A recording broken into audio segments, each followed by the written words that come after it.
an auditor. If you work in the public service and they tell you to prepare the auditors are coming, you know how you'll be shaking, very humble, simple, and peaceful woman. And she says we are going to even bring to your notice today before you go. From Niger Delta Power Holding Company, we bring you Hajia. She's a general manager and she rose through the ranks. And for a woman to rise like that, it means that she had committed herself both in academic excellence, commitment to her job, and dedication. And before I invite her to give us her chairperson, may Allah subhanahu wa ta'ala elevate you. May Allah continue to strengthen you. May Allah continue to guide you to do the right thing for where you go, and by extension, make Islam proud. May Allah keep your hope stronger than it is. May Allah bless your children. She told me she's a grandmother. May Allah bless your grandchildren, and may Allah make us two grandmothers. Yes. Yes.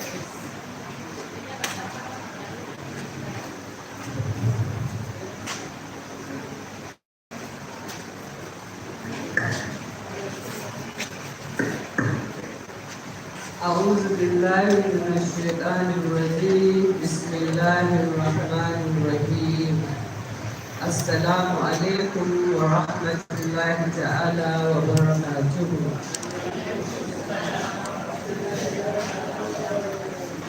A very good morning to my dear mothers, sisters, our fathers in the house, our brothers in the house, who join us today. All praises is to Allah sallallahu alaihi wasallam for showing us mercy to observe this year's Ramadan. Let me start by commending Imam Fuad Adeyemi for the leadership role he plays by giving priority to the issue of gender. It shows his insight and understanding that no nation can be built without a woman. He does not only believe it, he also has it close to his heart. Written it in his book and also developed programs. May Allah reward him with the highest reward for honoring the women. This is the third edition of AL-HABIBIYYAH Women Lecture in this month of Ramadan, where AL-HABIBIYYAH women converge to hold series of weekly lectures to discuss serious intellectual discourse centered to our women in nation building. This program theme as For Women by Women is a no-hold-bar lecture led by women scholars and discussed by women who ventilates women perspective to topics. That is a great act of worship. A Muslim praises Allah with his mind and body. Therefore, a set of behaviors are necessary to precede Salah in making the worship ready to be devoted and observe the prayer in the perfect manner. This is important for our Salah to be accepted by the Almighty Allah. Through Salah, we can build our lives, family, and the nation. Therefore, as women, and as Allah has destined us to be the architects and rulers of the nation, because no human being comes into the world without a woman. We have duties and roles to teach this ethical to our children and family, so that we can have a corrupt-free society that fears Allah and accept one another. I therefore congratulate all of us that Allah has given the privilege to be in this gathering this morning, as well as this big family of AL-HABIBIYYAH. Please listen attentively to our erudite speakers who will lead us in this lecture. I therefore have the pleasure to invite our respectful resource person, in person of Dr. Shifa Garba, to present the lecture. May Allah reward her, reward us all, and bless us in this month of Ramadan. May Allah accept our Ramadan. I will stop here after this lecture. Please take note of your contribution and question for this lecture. Ma'asalam.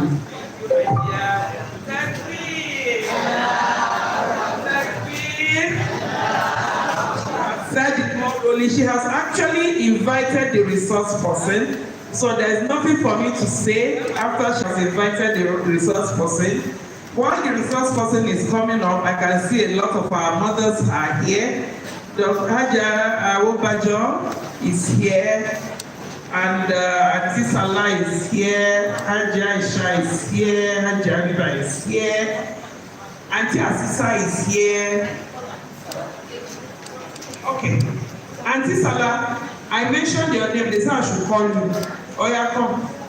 Auntie Salah, come.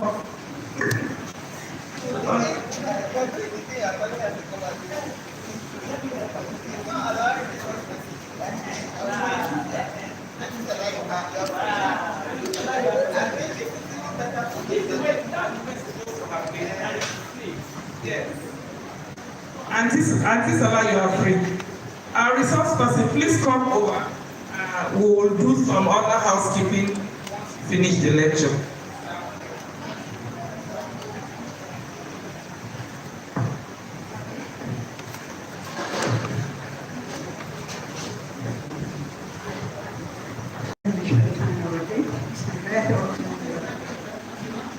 Yeah, distinguished sisters and some brothers in Islam.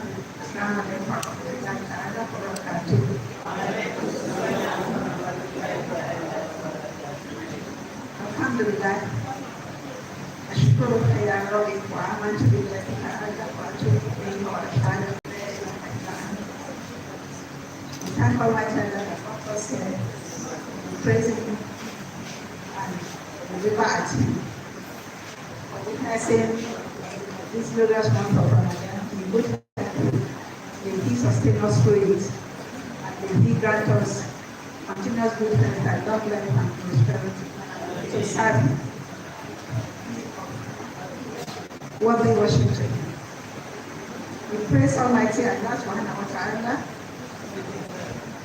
the marvels of whose creation are not subject to the arrows of accident, and the favor of whose grace continue to be bestowed upon all creatures, whether deserved or not. For His graces come in succession upon all creations, whether or not we wish to receive them. We thank Almighty Allah for the gift of Islam. We thank Almighty Allah for the gift of the book of guidance. We thank Almighty Allah for all our mighty goodness without niceness. Today's topic is so very simple that we will normally take for granted that we do. Salat al-Islam. Salat al-Islam is mentioned in 5 places in the glorious Quran. That is the secrets of Salat. They are mentioned in 5 places. They are mentioned in 5 places. If you have a pen with you, I can just give you the reference because of time, and then you can check it later. And most of us are English speaking, so there is no need quoting the verses in Arabic and interpreting. So let us save the time for more contributions. When you are ready.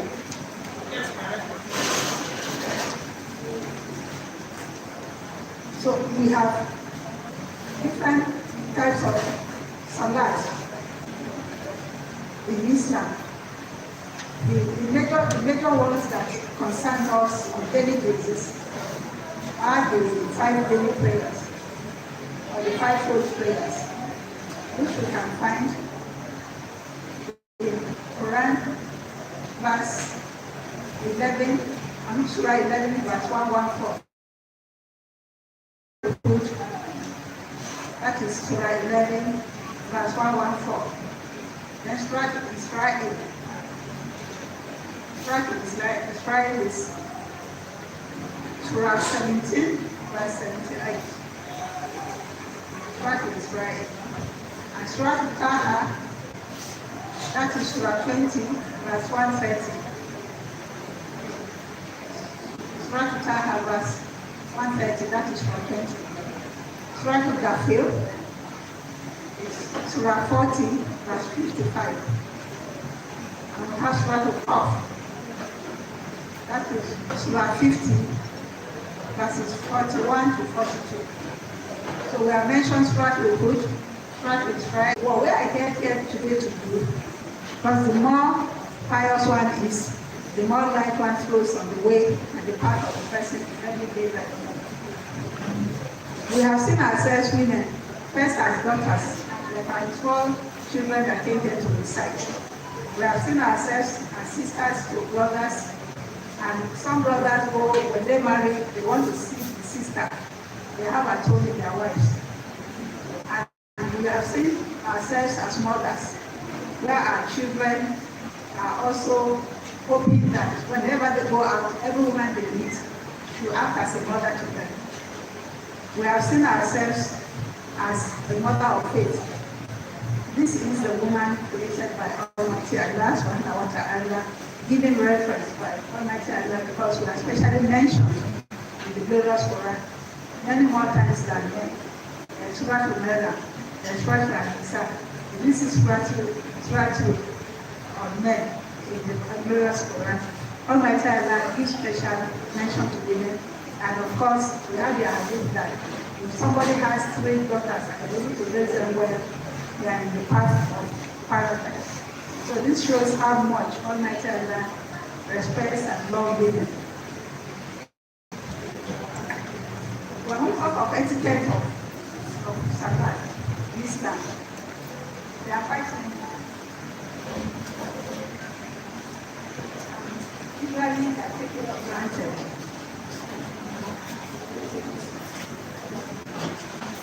When we have already mentioned Salat and the types of Salat. Of course, there are other types of Salat and how they should be mentioned. Like during the war time, to look for rain and so on and so forth. But the major ones I believe we are concerned about here today is the 5 daily prayers. And of course, I have mentioned that they are meant both for men and women. The first one, Salat al-Fajr. There is no Salat Subuhi in Islam. We make this mistake because the period of Subuhi comes after Fajr. Fajr is the Shuruk, which is between Fajr and Subuhi. So what Subuhi comes when the ray of sunlight is just coming in, that is Subuhi. By that time, Fajr has passed. So what our intention is that we want to perform Salat Fajr, not Salat Subuhi. And if you go to Surah Al-Nur, that is Surah 24, verse 58, the glorious Quran. Salat Fajr is mentioned there. And the 2 nafla that comes before them is also mentioned as nafla Fajr, not for Subuhi. So it's when Subuhi comes that we say good morning to each other. That is the morning time. But the dawn time is before morning time, and that is the Fajr time.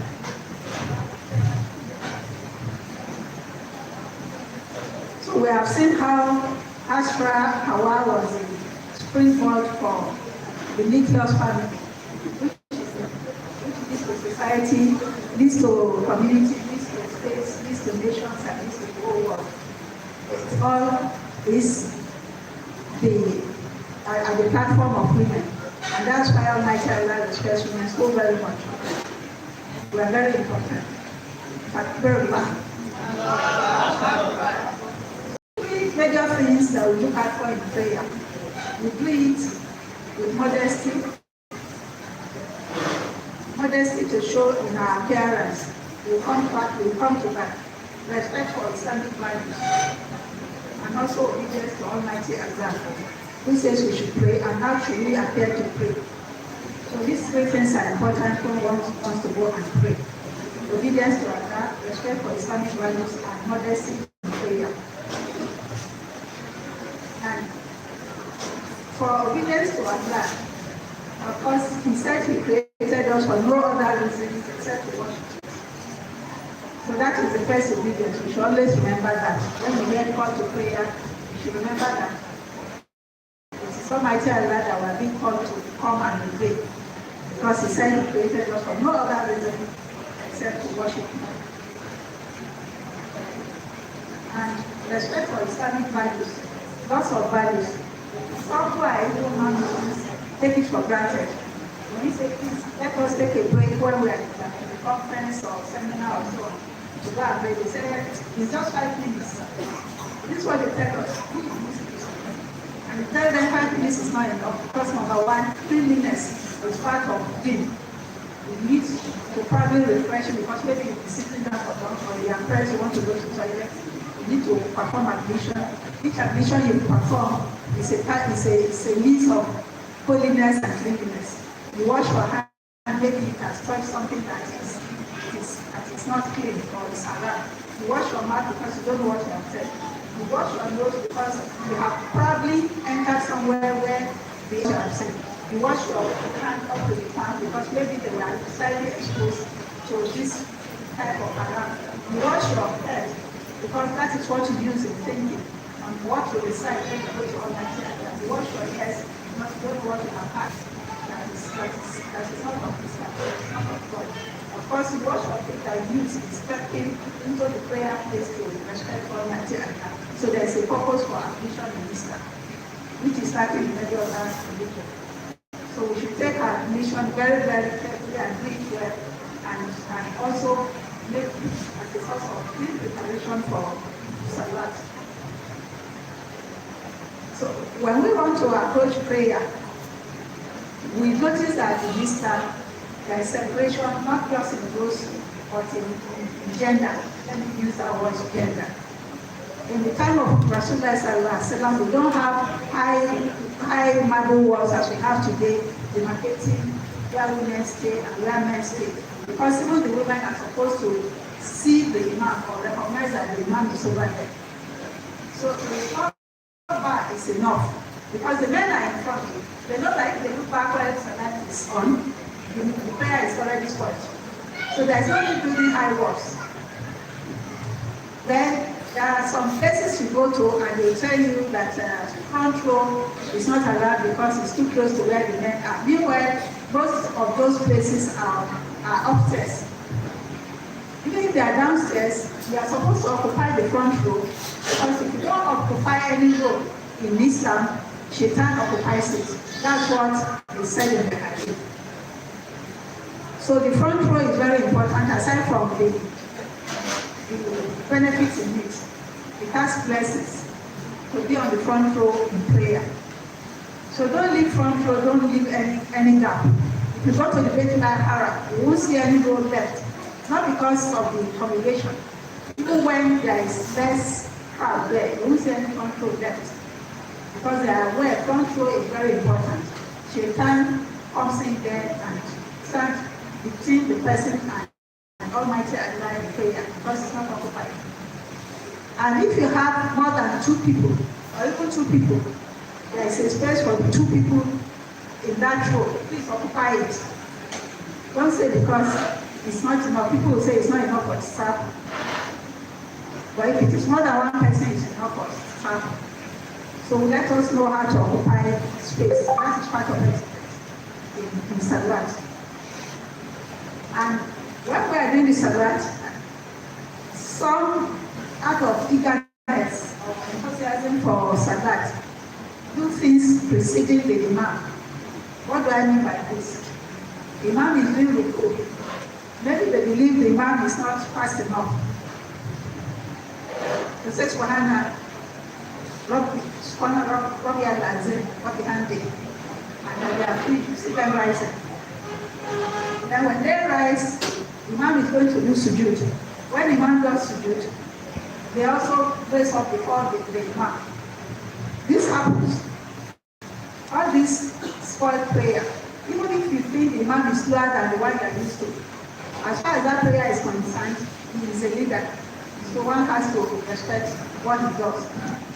But alhamdulillah, we don't have female imams in Islam because of, not because we are not qualified, but because our state, there are times that Muslim women are not in neat form to do prayer. So we don't have a half-time imam in Islam. They will say, okay, women are clean today, they can lead prayer. Tomorrow they are not clean, they can't lead prayer. And that's why they are excluded. It's out of respect for them, not because they don't qualify. Though the West is trying to instill it on us now, that is not Islam. So when the imam is there, we should follow what the imam is doing. It is his responsibility and it's accountable to Almighty Allah. We have seen the mention of Salat in Islam, and how do we stay? We have seen how we should be in the three stages to approach Salat. Of course, the issue of hijab. How do we appear in prayer? Hijab means cover, veil to cover your bosom. This is an entirely subject of its own.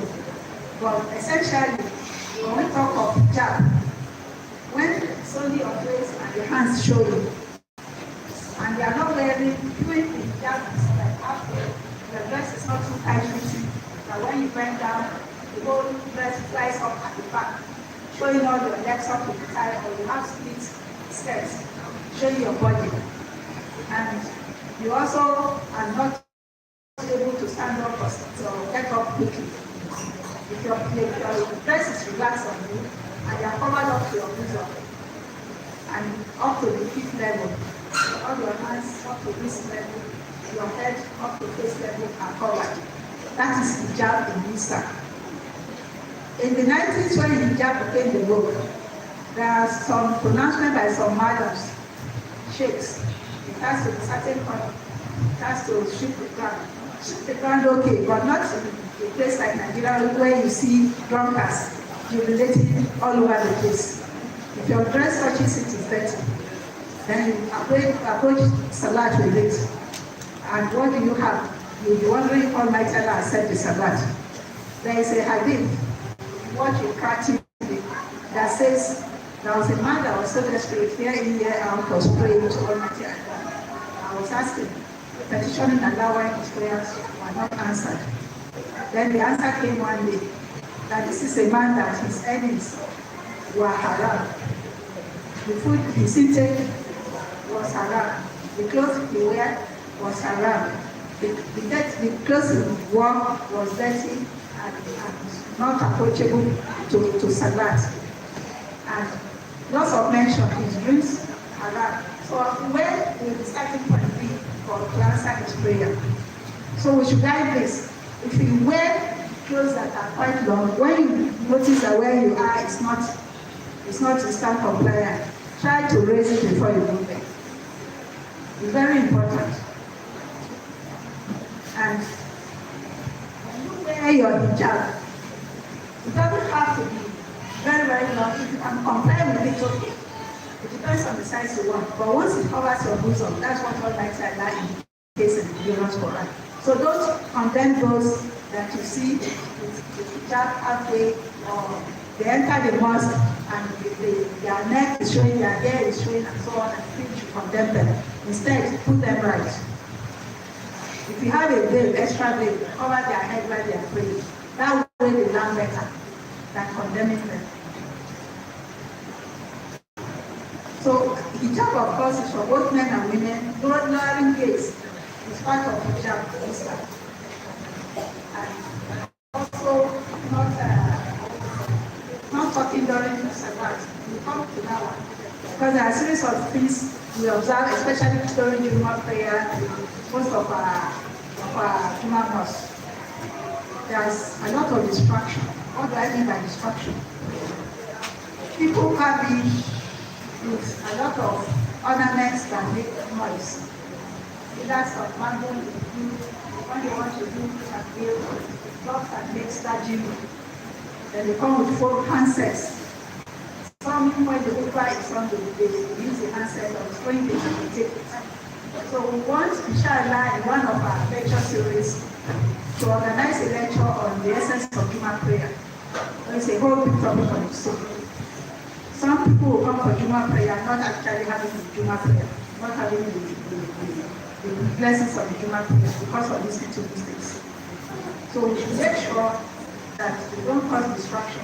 We don't carry back candies, messenger and so on, new arrivals from Dubai and sacks of Fifth Avenue to the bus to distract attention. I know a particular mosque where that is gone. It's always in the front row for people to see. Some people come with designer shades. New arrival that is selling for almost $5,000. Just to distract attention. When they don't visit their back, they put it for support and people can see. And of course, perfumes.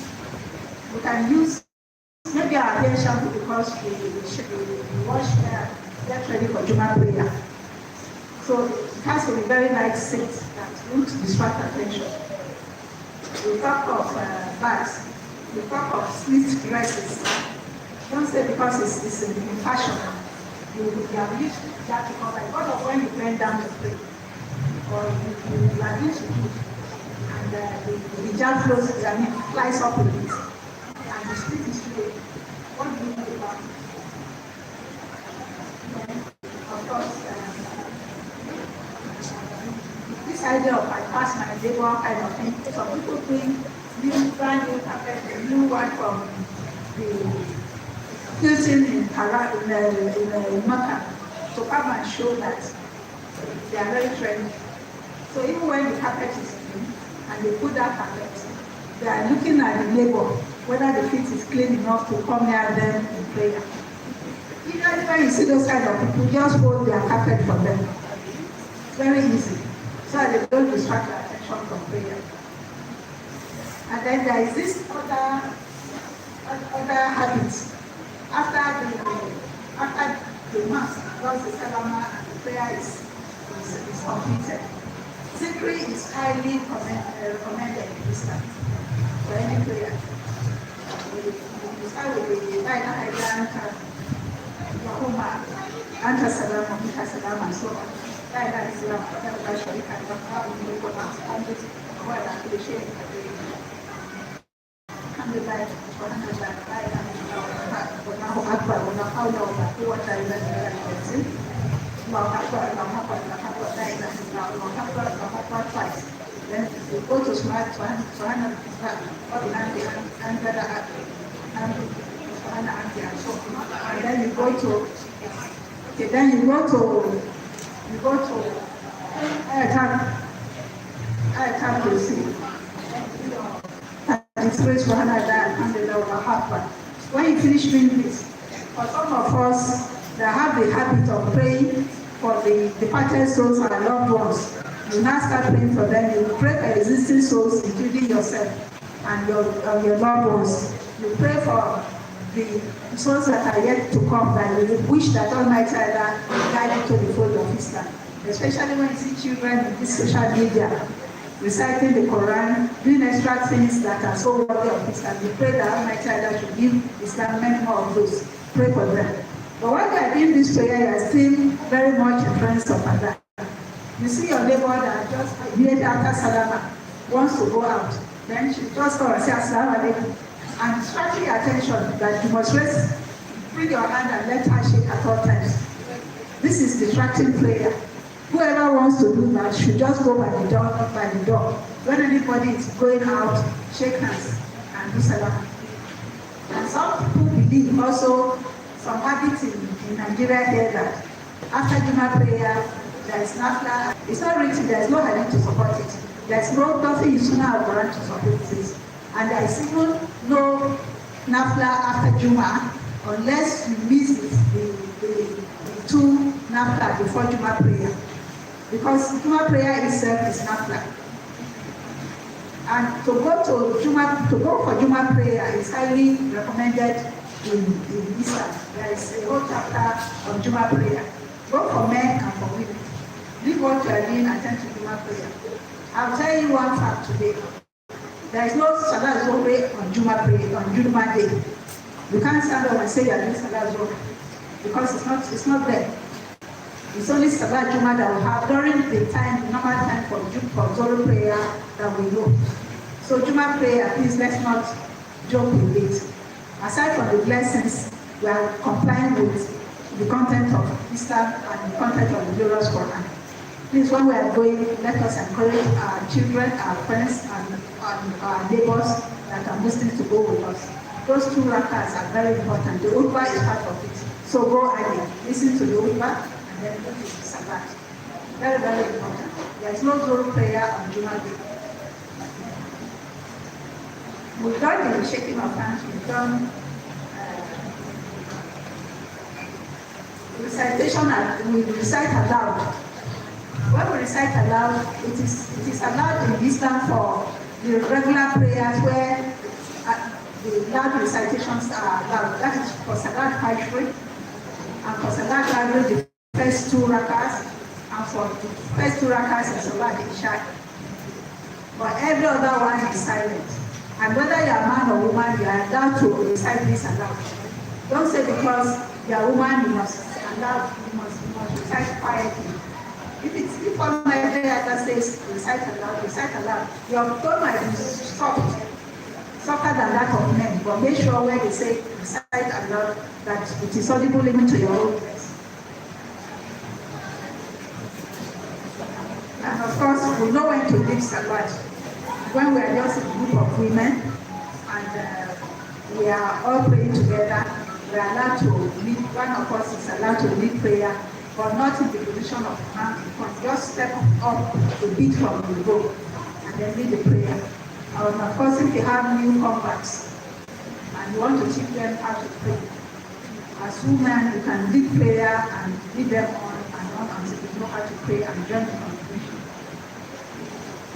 Then, when we fold hands during Salat, usually when they are doing Iqamat, during the Iqamat, there is no folding of hands. You don't fold hands during Iqamat. You drop your hands. It's only when there's after Allahu Akbar and the Imam starts reciting, after the Subhanaka Allahumma wa bihamdika, Tabaraka Ismuka, when you start reciting Bismillah ar-Rahman ar-Rahim, Surah Al-Fatiha and others, that you fold your hands. Immediately after the recitation, you just go. When you come back from the ruku, you don't fold your hands. You leave the hands and you go to the prayer. Very important. But when you see Muslims, especially like in the Masjid Haram, if you watch it on television, it's something we are used to out of habit in Nigeria. It's only Nigerians you see holding hands commonly. So we are only allowed to fold hands when the recitation of Quran by the Imam is on. Once it goes into the position of ruku and comes back to go back to sujood, you don't fold hands.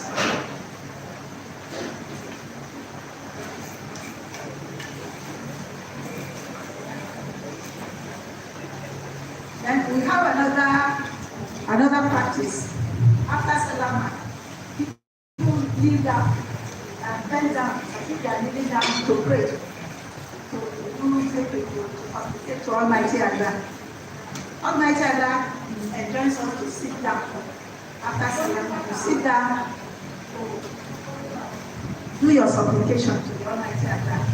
Not bend down halfway as if you are trying to stoop, and then put your hand up. You are not doing ruku, you are just sitting down to pray. Almighty Allah wants us to relax. After you salama, relax and raise your hands and do your supplications to Almighty Allah. He's all hearing, he's all knowing, he's all aware, he's all seeing. And don't also think that because you know how to do supplication or recite Quran or do anything more than the other person, you are a better platform with Almighty Allah. We should judge Allah with our own little level of understanding. So what Almighty Allah intends is our pure heart. Even if you make mistake in recitation, even if you don't know how to do recitation, and you are conforming and you are persevering, we are all at His mercy. You say, put it down as a blessed act of ibadah for her or for him. There is a hadith of one man that used to do prayer so very much that he had no time for any other thing. When the holy angel Jibril is passing, you will meet the man either in the position of sujood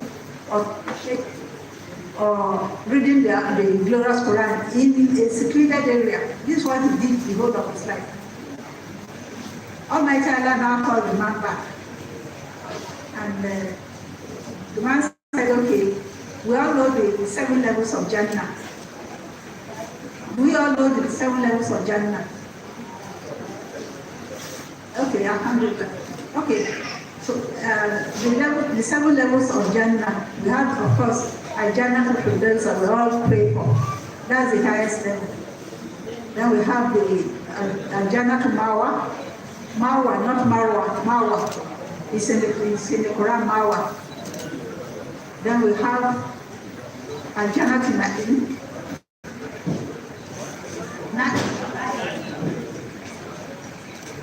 So Jannah to Firdaus, Jannah to Mawa, Jannah to Na'im,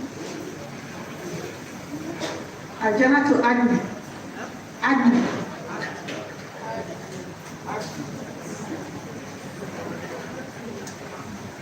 Then we have Jannah to Aliyah. Then we have Jannah to Darul Khuld. Darul Khuld, like Q-U-L-D. Then we have Jannah to Darul Salam.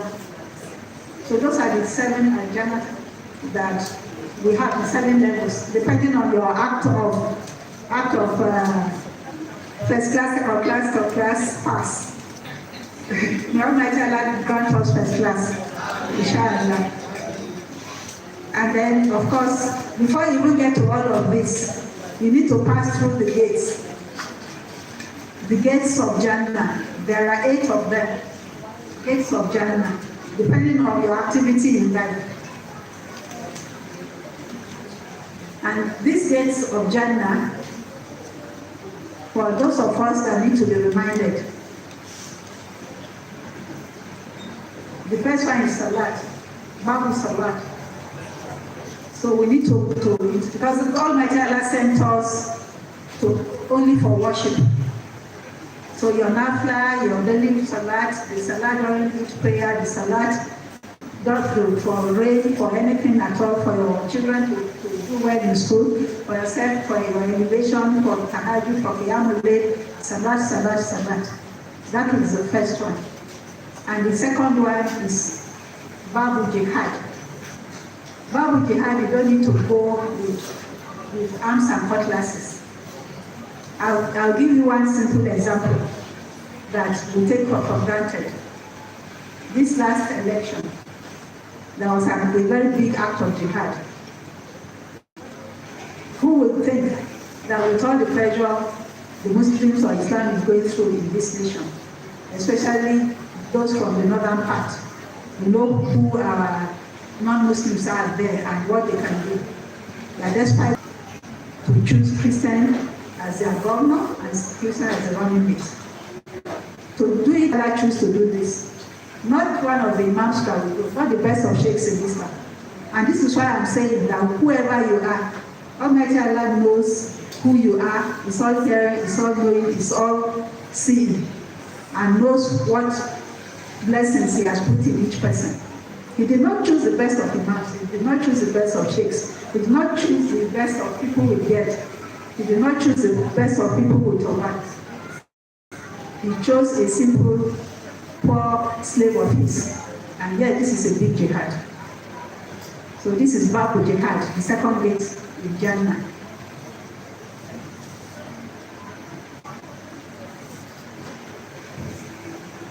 So we have mentioned two of the gates. The third one is Babu Sadaqah, to show how much it is to give and give. Don't be tired. If you are going and you meet somebody, whether Muslim or Muslim, oh, I like this pen, can I have it? Please surrender it. It might be very, very useful for you. But as you surrender, Almighty Allah is waiting for you with a better one. He's waiting for you with a better compensation. So sadaqah, all the time sadaqah. If you are eating and somebody comes and is hungry, release the food.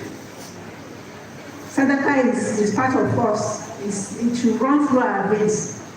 Not just the one we do that we call zakat every year. The everyday sadaqah is even bigger than that in the eyes of Almighty Allah. See people suffering. If you have a room, say, come, occupy it. We know the kind of society we are in today is difficult to trust. But vengeance is for Almighty Allah. You will close your eyes because there are bad people. You will know when those that have genuine intention are genuinely in need to pass. You will miss that opportunity and blessings. So Babu Sadaqah is the third one. Then of course, we have Babu Rayan, the fourth one. Babu Rayan, how much you dedicate yourself to the study of the words of Allah in the glorious Quran, up to memorization level, using it to lead prayer and so on. That is those that will go to Babu Rayan. And of course, the fifth one, Babu Tawbah. Babu Tawbah, you don't know whether or not you have sinned or done anything, but you are full of astaghfirullah. When you are driving, when you are told, Subhanallah, wa bihamdi, Subhanallah al-Azim, astaghfirullah. Subhanallah al-Azim, Subhanallah wa bihamdi, astaghfirullah. Or just the astaghfirullah itself. And the astaghfirullah is opening door, clearing things, sweeping for you, dusting for you, washing the floor, clearing the road from his house, bringing in glad tidings all the time from the road. So no vehicle will hit you, none you will not hit anything, and so astaghfirullah all of the time is very, very important. It's a very precious asset in Islam. So Babu Tawbah is very, very important. And don't think there's something you have not done wrong, because we'll still come to the story of the man that I'm trying to tell you about. Then the sixth one is Babu al-Kathiran al-Gaiz. Babu al-Kathiran al-Gaiz. That is the sixth door. Kathiran means plentiful, plentiful of joy. That Almighty Allah, you see, when you think of Almighty Allah, you are thinking of joy, you are thinking of blessings He brought your way, you are thinking of how He woke you up without effort, for Sahur, to prepare Sahur, to do this, to do siesta. Babu al-Kathiran al-Gaiz, how you were not even expecting certain things and He brought it your way. You came to Abuja, maybe just with your bag and some little money to settle down. Today you have, this is Babu al-Kathiran al-Gaiz. You are thanking God for the plentifulness. Babu al-Kathiran al-Gaiz. When you do this, Almighty Allah marks it down. Even though He was the one who gave you, He still rewarding you for thanking Him, for praising Him, for glorifying Him. And so you will also enter this door, this gate. Then there is the Babu al-Mutawakkalin. That is the seventh one. For those who, even when they are in leadership, are behaving like slaves, when you see people, you are together with them, you are not assuming. Somebody could come and see president. You know him before. You are no longer being His Excellency and people are pushing you and hitting you. I know in one country where the poor and the rich sit side by side in rows, you don't need appointment to see the president or the king. If it's your turn, you get up and you go and see him. These are the people for Babu and Mutawakkil. Humility in all that you do. You don't have to go to that level. You may be a class teacher. I know some will like wait for the children to come and carry the bag. Auntie is here. Why did you come to carry my bag? Or why did you come to the blackboard? Meanwhile, you are nearer the blackboard. So humility is what makes one qualify for Babu and Mutawakkil. And the last one is Babu and Zikr. Babu and Zikr. That is how much you are dedicated. Zikr doesn't mean sitting down in one place. You can be in the office. Almighty Allah just wants us to be remembering Him at all times. That is what He created us for. You can be in the office. You want to sit down, Bismillahirrahmanirrahim. You want to open your file to read, Bismillahirrahmanirrahim. You want to take your pen and write, Bismillahirrahmanirrahim. These are all part of Zikr. When you also pray for Almighty Allah, when you go to the office, you find a place that is clean and do your sujood. When you come back home from anywhere you go, you do sujood. When you go to any journey and you arrive, you do sujood. All these are part of Zikr. These are the people that qualify for that. We pray that we qualify for all these. So what this man did during the was that he was full of zikr, he was full of salat, he was full of nafla, he was full of recitation. So Almighty Allah said the angel should put him at the lowest level of Jannah. He was not feeling good, he was frowning. I said, but look at how dedicated he was, look at how this, not remembering that everything is at Almighty Allah's mercy subhanahu wa ta'ala.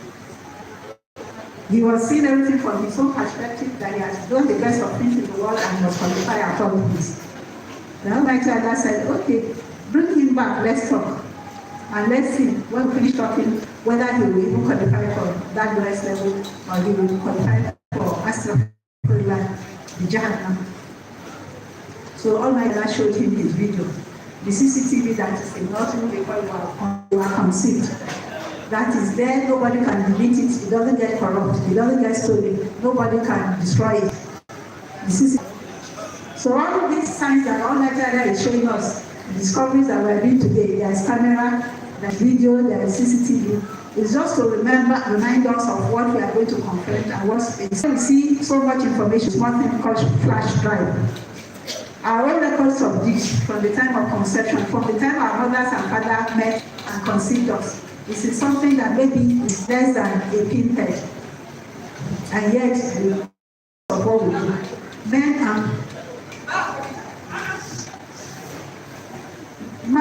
and women should meet the way Almighty Allah destines before they have children. Because it's very important in that video that the child is born of the married bed.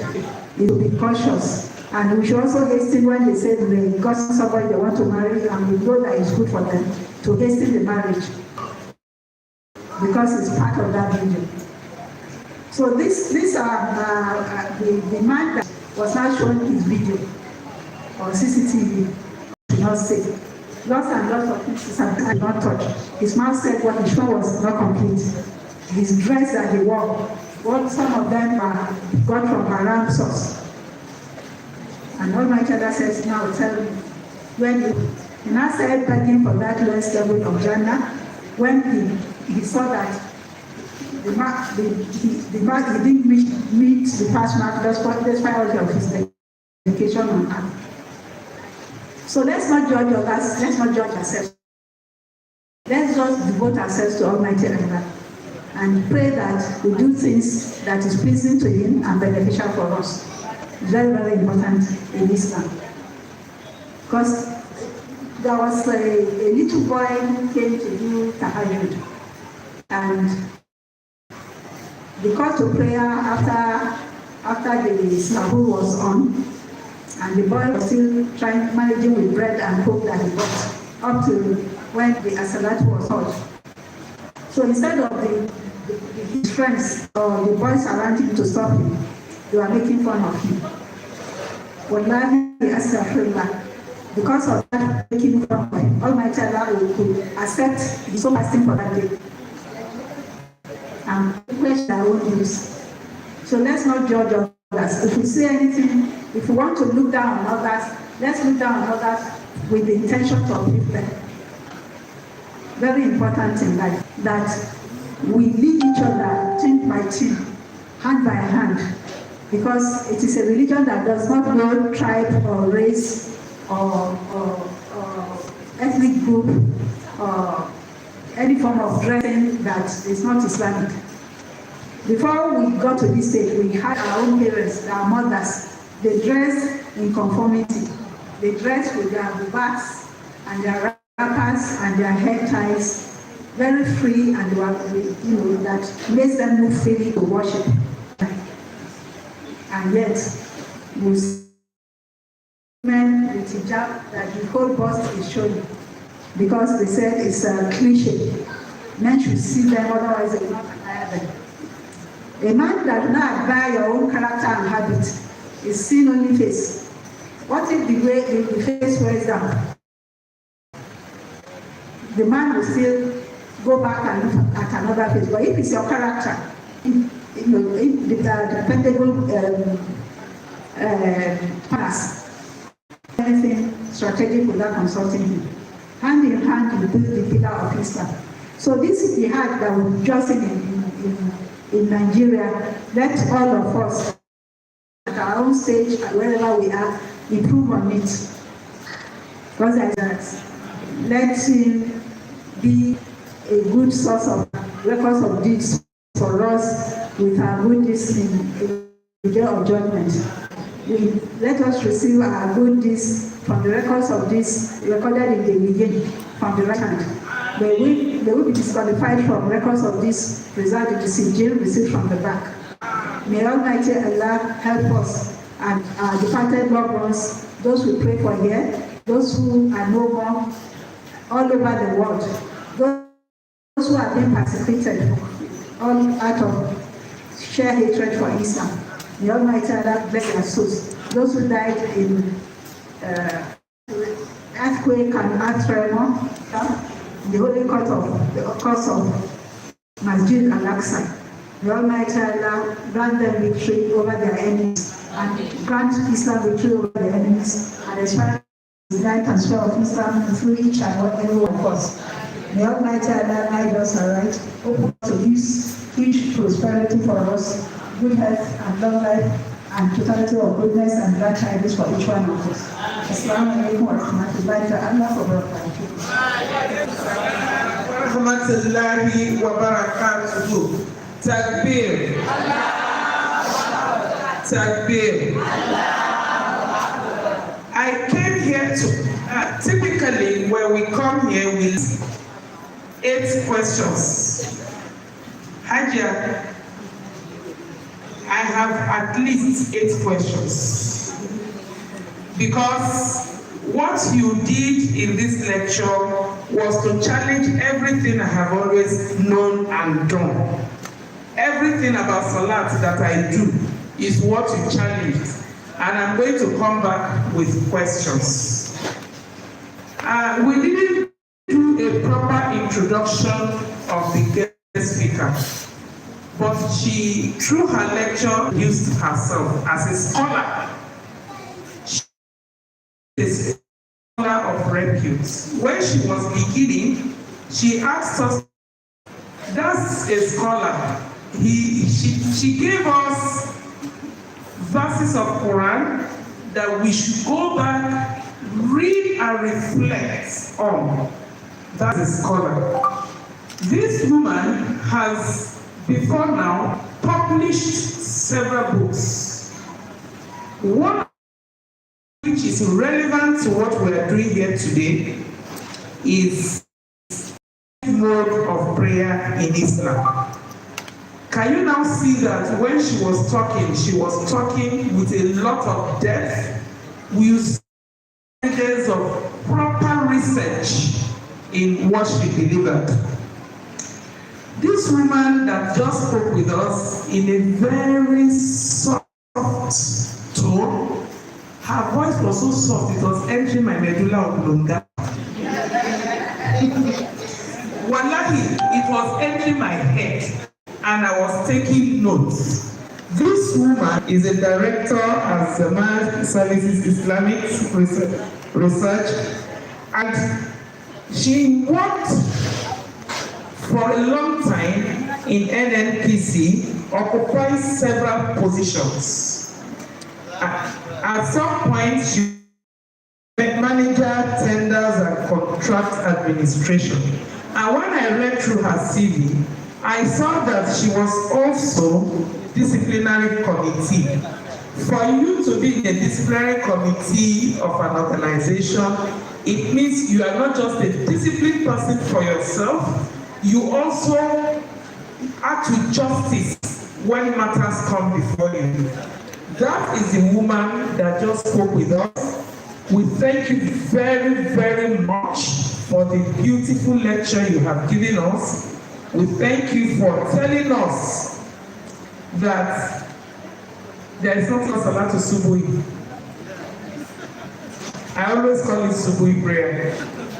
She has told us there is nothing called Subuhi prayer, but it's Fajr. That's what she told us. That Subuhi comes after Fajr. And what we do is Fajr prayer. So if you are always waking late for Fajr prayer, it's because you call it Subuhi prayer. So you do your prayer at Subuhi. So now that you know it's Fajr, may Allah help us wake up on time to do the prayer at Fajr.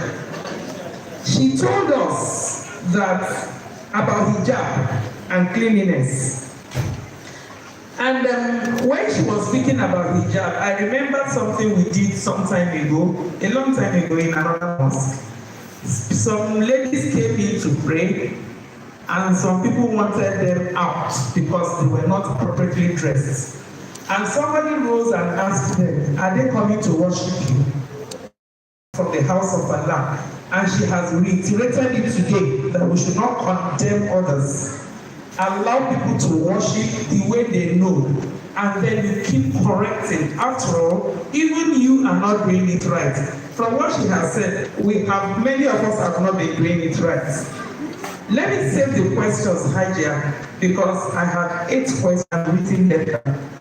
And I would want to humbly invite, before we invite the lecturer who will help us do this lecture in Hausa for those who are Hausa speakers, let me invite our mother. She had to attend to another very important program. As we speak, our national chief imam, whom the chairperson poured accolades from, is not here today. Normally, he's here. Anything we are doing, he will be standing by the corner just to be sure we are doing it right.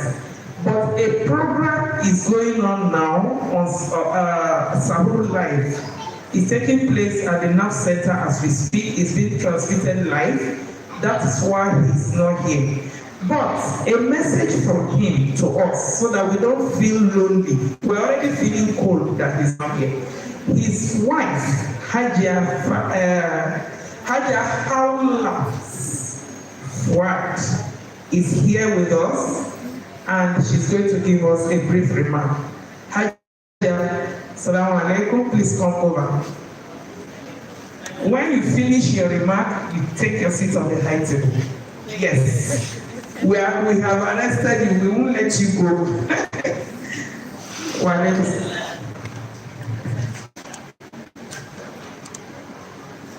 أعوذ بالله من الشيطان الرجيم بسم الله الرحمن الرحيم الصلاة والسلام على سيدنا محمد وعلى آله وصحبه وسلم تسليما.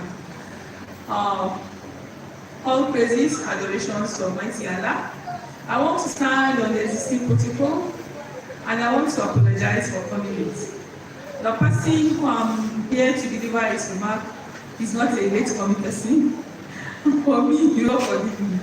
And the Lord improve me. I have to go for a very vital Islamic organizational assignment too. I'm sorry, please.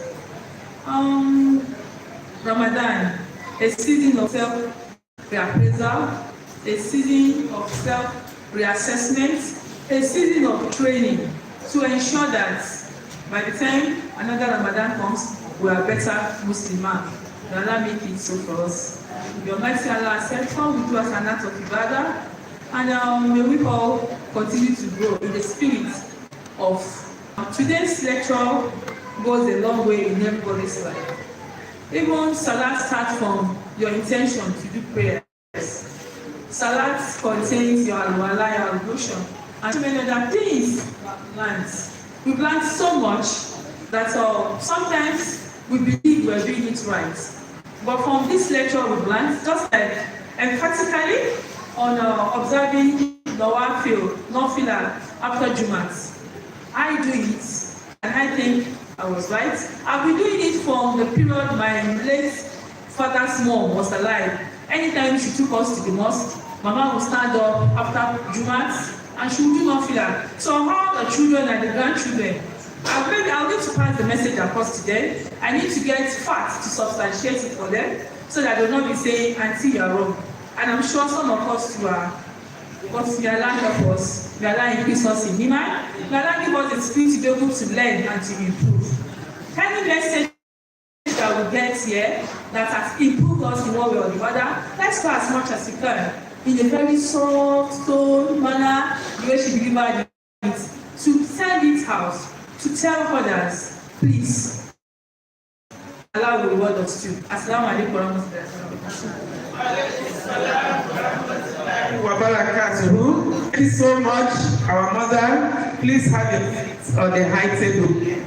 And let us know that the decision to have this topic was hers. She suggested etiquette of Salat. She said there is a lot we still need to learn about Salat. And then when she dropped the suggestion, we picked that topic. Because, like I said, it has challenged us. It has shown us that all the things we used to know, we're not doing it right. Ma, I have 8 questions. I've said it before, but I have 8 questions. Let me, Honorable Maimuna Momodu, thank you so much for coming. Hajia Fatima Abaji. Hajia Zahra Mustafa and Zahra Sani. When I get in my next form, I will name her Zahra. All right. Hajia, please, it's your turn. Please come over to the microphone. Hajia Maimuna, please come over so that this very patient crowd of Hausa speakers who know a lot of English, will not miss out too much in what has been discussed.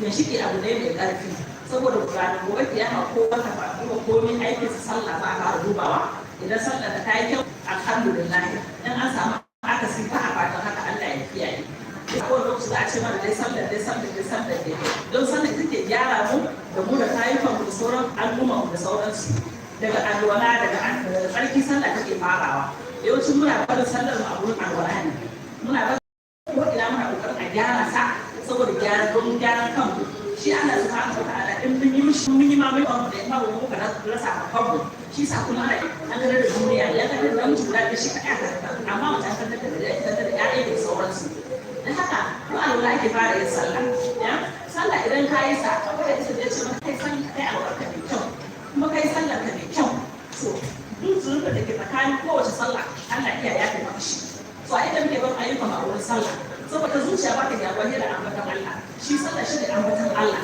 to dan haka ake kira kullum akan sallah mutum ko bai da lafiya aka ce yayi sallah in ba zai iya alwala da ruwa ba aka ce ayi sirama saboda muhimmancin da sallah take a gare mu idan ma kayan alwala ba za ka iya yin sallah ba an ce ko a zaune cikin sallah idan ba zai iya a zaune ba iya kwanci ba za a fuskantar shi aka da sallah saboda muhimmancin sallah take a gare mu dan adam dan haka dan Allah mu ƙara kokari akan gyara sallolin mu dan ita sallar kansa idan ka yi ta bata yi ba ita da kanta take cewa yadda ka yi a wulakance Allah ya wulakanta ka kai ba ba a fata duk yawanci sa ka ganin mu da ba sallar mu daban saboda ba sallar muke yi ba alqur'ani ya gaya cewa sallah zai hana mu aikin alfasha da aikin ki in dai ana sallah to in dai ana sallah to kai ne ke da mu dinga cikin kan kenan saboda sallah ba wai muna yin ta da inganta ba muna yi kawai abin da kawai ya zo wanda sai yi shi wanda sallah ana yin shi da ilimi a ina ake neman ilimi a makaranta Allah ya ce ka bauta ka sani tukuna ka bauta ya raka san Allah sai ka je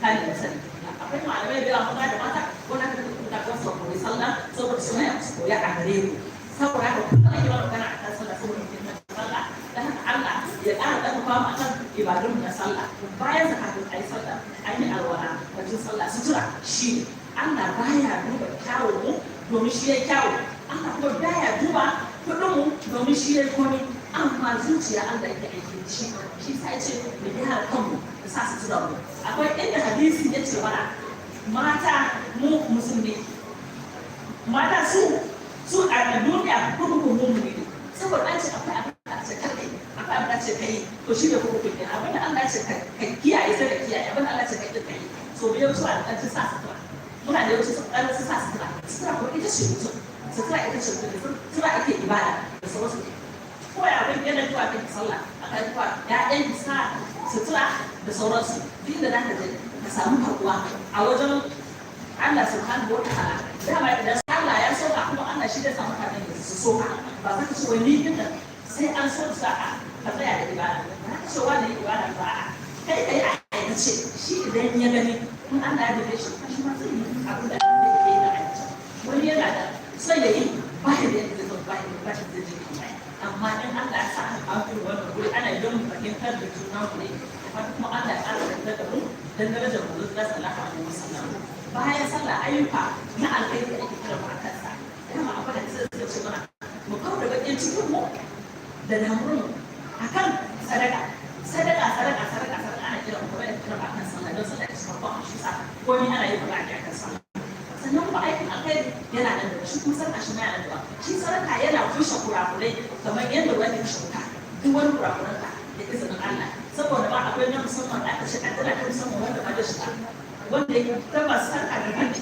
da ibadun su asu da bane a can sannan kuma aka ce mana duk abin da ne saka ke zuciyar mu sallah ita ce ta ke mana zuciya da yawan salati da yawan istighfari da yawan ambatan Allah suka san mu da fatan Allah ya ba mu ikon kamantawa dan darajar mu ta sallallahu alaihi wasallam abin da ka ji ba wai za ka zubar da shi bane akwai dole abin da ka fara shi amfani da shi ka ce a ayin da ya faɗa a sutura waɗansu na ɗauka sutura al'ada shi musulmi sutura ibada ce a kowane musulmi sutura ibada ce haka dan ana tsoron ana sa su mata an ce bi kalbiya amma kai ka bayyana kalbiya ya ce a gidan da ake bayyana kalbiya ka tabbata su da ke da kinki gaba daya ba wai wanda ka kalbiya ba bari a ce a aiwatar da kayan kalbiya ai waye ka kanta mu kiyaye mu Allah ya kiyaye abin da ake kira jihadi a musulunci ne jihadi kokari shi da ake kira jihadi a ce jihadi ko ba mu sallallahu alaihi wasallam an kafe shi an ce mutum na tambaye zai yi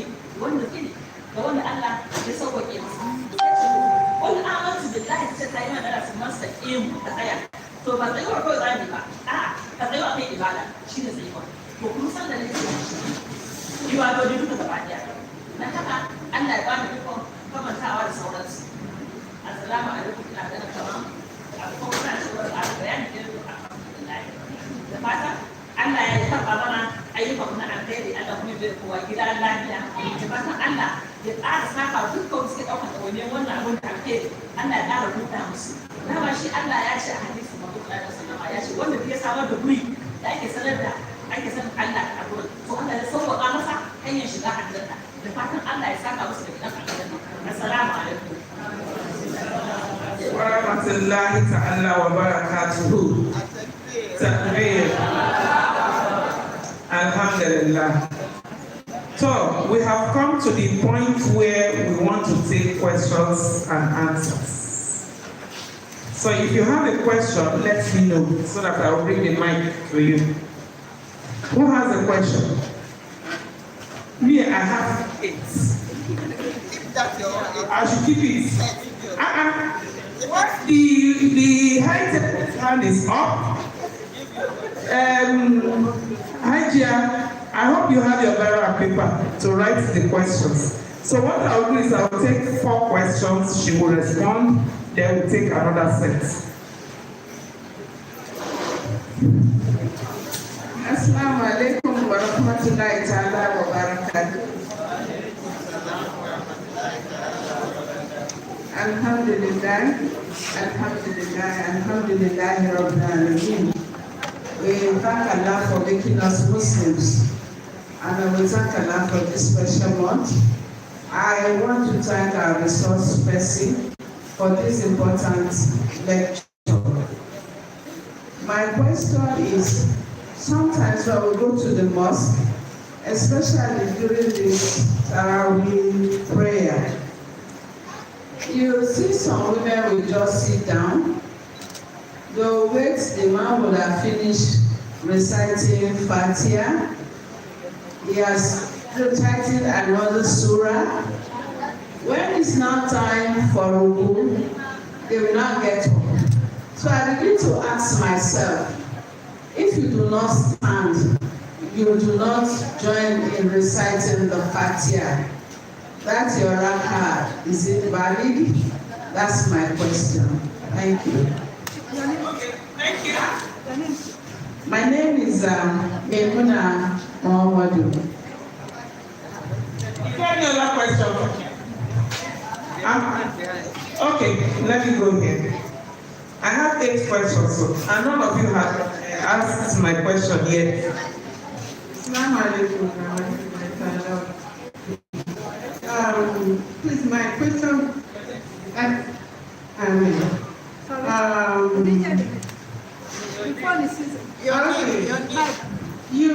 You said something about you said something about Zuhur prayer and replacement of Jumat. I don't really understand that, because what I normally do most times is I observe Zuhur in the place of Jumat prayer.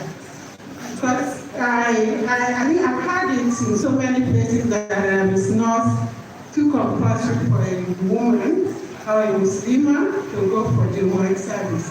So as a result of that, already that is, I took that as a belief. So I do offer my Zuhur prayer in replacement of Jumat service. So I don't know whether it is valid for Hajia, even many of our mosques up north don't have provision for women to come to the mosque at all. There is none. So all of us here at home and do Zuhur prayers. It's Zuhur we are doing on Friday.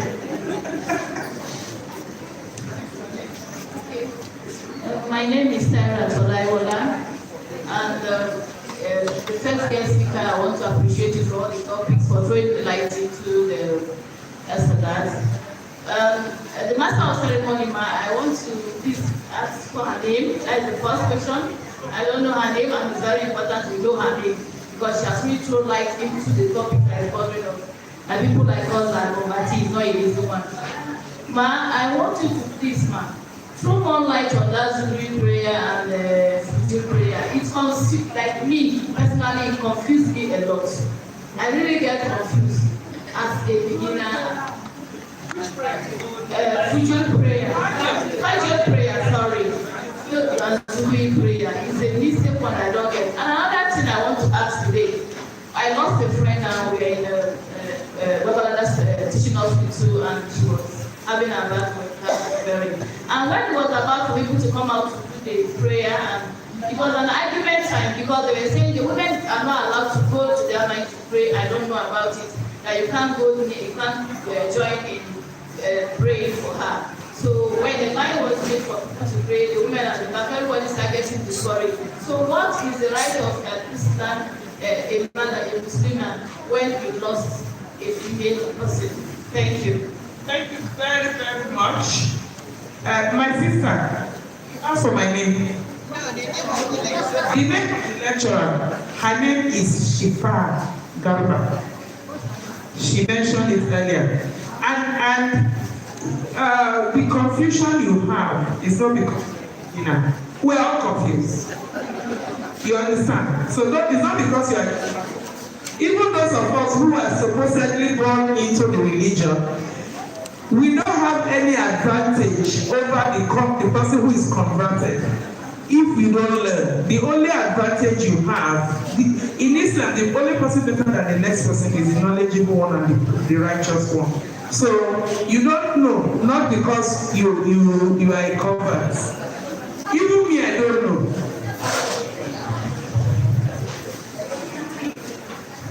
Assalamu alaikum warahmatullahi wabarakatuh. My name is AL-HABIBIYYAH. My question goes relating the issue of bathing on Friday for ladies. I want to find out, as office goers in the morning, can one take your Jumat bath before going to work? Because from the office you are likely to go to the Jumat prayer. For some of us that never missed it. All right, thank you, Hajia Halima. I think we've taken 3 questions. We need one more to close this session. I'm coming back. We will take 4. Excuse me, ma'am. We are going to come back because I have not asked my own aides. High table has not asked. Is it up to 4 already? Is up? I thought it's 3. Oh, sorry. Let's wait. You take yours.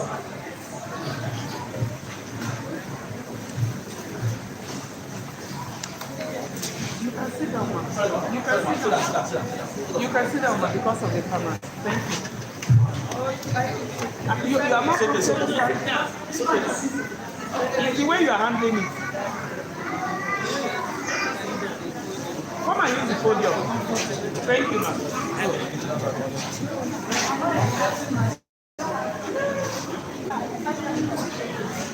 We are sorry. You are covering me. Because this topic is very important. We want them to hear.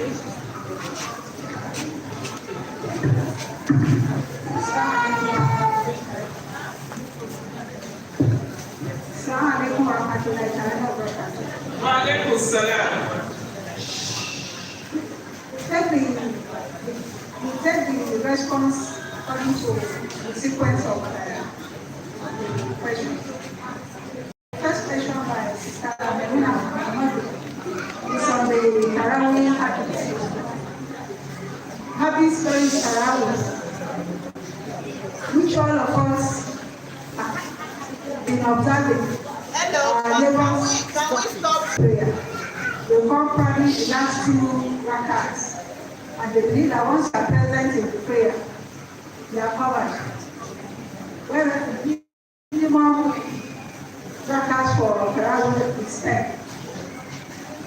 After 10, they have some observe the Salat Shafi, that Nafila, and then delay the victory until when they but some of us believe that last 10 days of Ramadan. So they do the Shafi witri after the Tarawih the month. But if you are going to do the Qiyamul Layl every day, later after the Tarawih prayer, either you leave or you do the bit of the 3 rakats, that's the Shafi. And then go home. When you finish your family lady, that's the habit. Then you can do the ritual. That's only one rakah in this Salah. But we haven't said, unfortunately, women are more guilty than men. Some of them believe that. Salaam alaikum. Can you stop sharing? Stop sharing food. Let us listen. Some sisters believe that once they are just present during the Ramadan, the Juma, whether or not they perform, whether or not they perform, they are good as those who are doing the salat. This is very wrong because their own credit will not go into your own account. If you are there with your child, the child is performing the Tarawih prayer and you are waiting for the child, you are chatting on the phone. You see this, you chat on the phone. That is time to pick phone and tell people they are in the masjid. Wait for me at so place. Some just come there to distract attention. Some who come with their children to play balls right inside the mosque. We have a lot of bad habits going on during the Tarawih, and this is just an opportunity of 1 month per year. The Almighty Allah has set aside for us for our own benefit. So we should follow the trend Almighty Allah says we should follow on it, not what we plan for ourselves. Then when you see people who come and just do one after and sit down, they are not performing it. They still have to complete it freely. They want to have before for the next day fasting. Then there are people who come for Tarawih, believe that if they just sit down, no prayer, nothing. They are part of the prayer. They do this also for Juma prayer. And some come and they can run to catch a flight. When it comes to prayer, they tell you they can. You see all this kind of happening. And there are people who come and occupy space for 2 other people. Do room and parlor in the mosque. Because they don't want anybody, they don't want anybody. And some pay the yagajis, those strip the mosque, to reserve certain place for them. So there are lots of bad habits going on in the masajid all over Nigeria, which is most unfortunate. So it's very important that we go for the Tarawih prayer intention to do the whole rakah, and also, if possible, do part of the Shafi'i prayer with the Imam. If we can't do that, it's optional. We can do that after Qiyamul, but before Fajr prayer. The second question by Sister Amina is on throwing more light on what is Zuhr prayer. Yes, how to differentiate it from Juma prayer, and also what is Fajr prayer. We take Fajr first because Fajr is the first prayer of the day. For the 5 Salat, Fajr is very important, it's highly emphasized, just like the Isha prayer. And the only surah in the Quran that talks about Fajr prayer specifically is Surah Nur, verse 24, Surah 24, verse 58. Verse 24, Surah 58. And I'll just read to you in English directly. It says, that is Surah Nur. O you who believe, let those whom your right hand possess, and the children among you who have not come to age, ask your permission before they come to your presence. On 3 occasions, the first supplication is before morning prayer. That is that Fajr prayer. Before morning prayer. That's before Fajr prayer. When you take off your clothes, in the noonday, and after the Quran, and that's what to do. So start to Fajr. Fajr is, during the Ramadan, if you check Surah Al-Baqarah, now they used to measure time before clock came to be. You hold black thread and hold white thread. The moment you start seeing the white thread, then it's daybreak. Yeah, but before you see the difference between black and white thread, you can see type of sabo.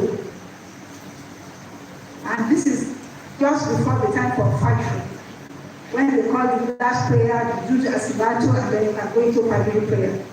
Later after Fajr prayer, you still discover that the sky is slightly dark. This is called Shuruk, and there is, you see in the Quran they say, Lord God of Shuruk and Maghrib. That is the break of dawn and the sunset. That's Maghrib. So that Shuruk is a small time, not very, very long, between 5 and Subh. So when it is Subh, you will see trace of light on the sky. The sun is just coming out for people to witness. That is Subh time. So the major one for the prayer is the Fajr. Then for Zuhr, the Zuhr you are asking of is the one, especially during the Juma, on Juma day. On Juma day, our sisters go to Hajj. They go for Umrah. Sometimes with their husband. Why don't their husbands go to Martin? They are rushing to go to Haram. They are rushing to go to Haram. They go to the Haram also in Medina, the Holy Prophet's Masjid. They are rushing to go to Masjid Kuba. They are rushing to go to Masjid Kiblatin. Why are their husbands not stopping them? Is it not the same Almighty Allah there that is in Nigeria? Why would they come to Nigeria and they tell you women must not go out to pray? Do their prayer cover that of their wives? In the Quran it says al-mu'mini al-mu'minat 32 times. So we should take it. Anything that we know will disrupt us from obeying Allah, we should not indulge in it unless we are ourselves lazy. Because some people are lazy about Salah. So it's very important. Let's cultivate the habit of Juma prayer. During Juma prayer, there is no Zuhr prayer. It's not mentioned anywhere. Juma prayer is 2 rakas. Zuhr is 4 rakas. There is no Juma prayer that does 4 rakas on Juma day. When you are a traveler, you can combine the 2 prayers, but that's because you are recognized as a traveler. And don't follow the habit of those who say they are permanent travelers in this world. So they are permanently on Castro. Because if you do that, like the speaker said, it's a big topic on its own when Rasulullah said, pray as you see me pray. Because Rasulullah was not a traveler in this world. And then the only one created as traveler. Everybody is traveling in the cause of Almighty Allah. So, even as travelers are demarcated for us, those the travelers who should complete prayer at home, in the masjid, and at home, in the office, and so on. And those who are on real journey, who should shorten the prayer because their mind is not at rest. You know, in the old days they were trekking. They don't want sunset before they get to their destination and so on. So this is the rule that is laid. You must follow it. Perform the salah the way it is supposed to be performed and earn the best of blessings from it. The blessings are free from Almighty Allah, but you have to earn to get it. The third question is on MC's name, grant it. Then Fajr prayer and Zuhr prayer, which we have just done, and then one of Janaiza. Janaiza for women is really not compulsory. That is because from where Janaiza is being done most of the time, the corpse is taken straight to the final resting place. And it's men that enter, not women. Not because it is haram for women to participate. And secondly, unless it's in congregation, you will not know that Janaiza is being performed in some places because it's usually outside the mosque. Maybe the compound near the mosque. But if you are in the mosque and you hear that Janaiza is being performed, just like they used to do in the Arabs those days, you need to get up out of respect for the dead. Rasulullah sallallahu in Medina got up for the dead that was not Muslim when he was being carried across. Because we are all creation of Almighty Allah.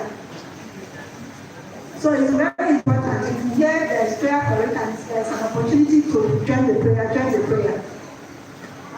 Some of us will be educated because some of them, they don't perform the janaza prayer well.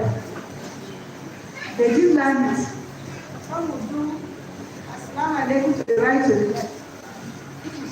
They are supposed, after the prayer, to just do Assalamu alaikum facing the front, where the corpse is put. Not to the right, not to the left, because all the angels there are guiding the dead body. So it should be to the front, not to the right, not to the left. Recently, one very learned Imam did that. Maybe I forgot.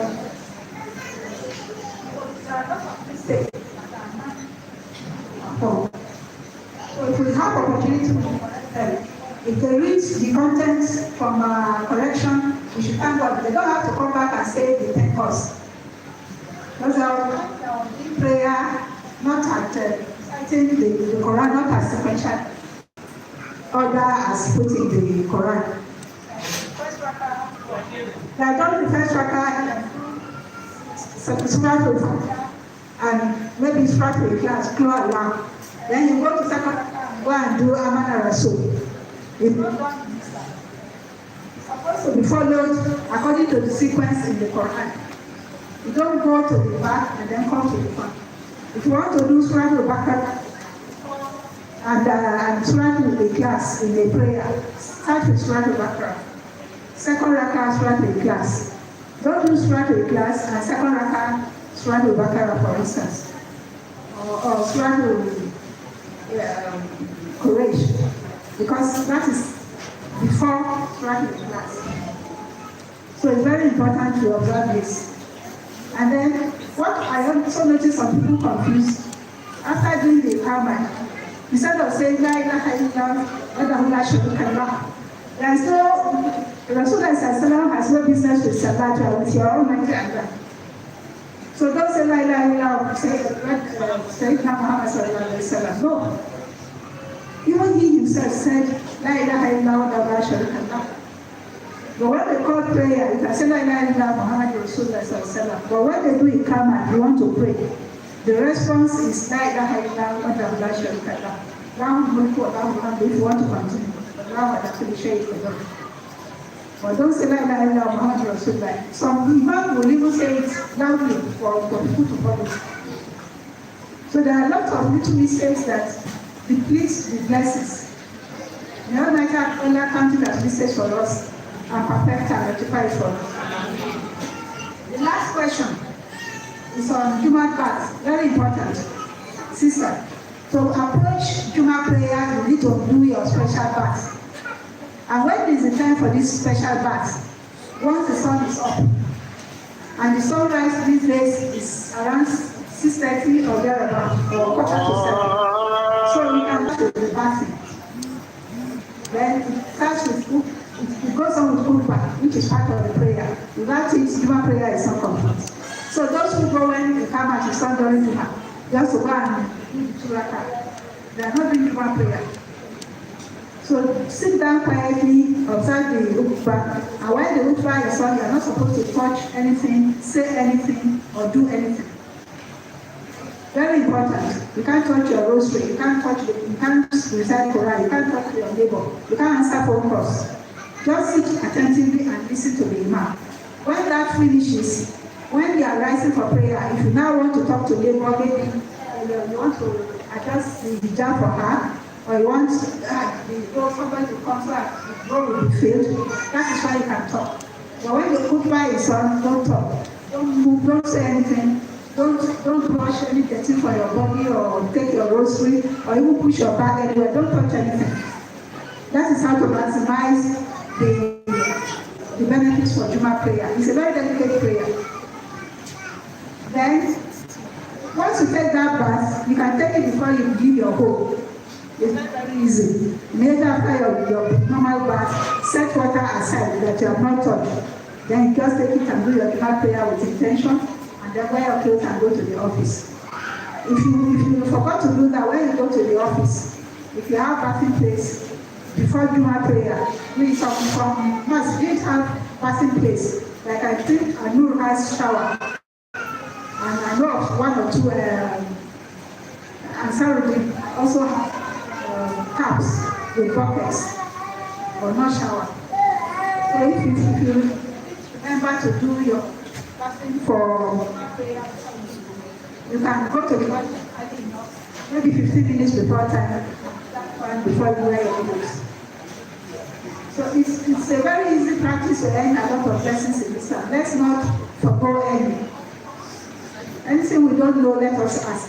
Let us help each other to build up our own blessings, because when you give blessings, they are adding to your own. So, thank you. Thank you, Takbir. We want to take the next round of questions. One woman has a Hausa question in Hausa. We will take the question shortly.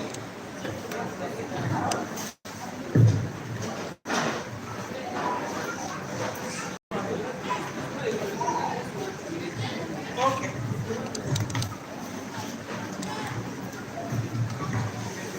Assalamu alaikum wa rahmatullahi wa barakatuh. Our resource person, I think the first question of Mebuna Muhammad has not been answered the way I understood it. What she said is, during Tarawih prayer, the person is there in the mosque. He has started, but what they normally do is, they will sit down and wait for the Imam to almost finish the prayers before they will now stand up and now continue and join the ruku. It's not that they are not there, they are there. Then secondly, the Juma prayers that you said is no Zuhr prayer on Friday. For ladies, I know in the north, our men don't allow us to go to the mosque. That's just the plain truth.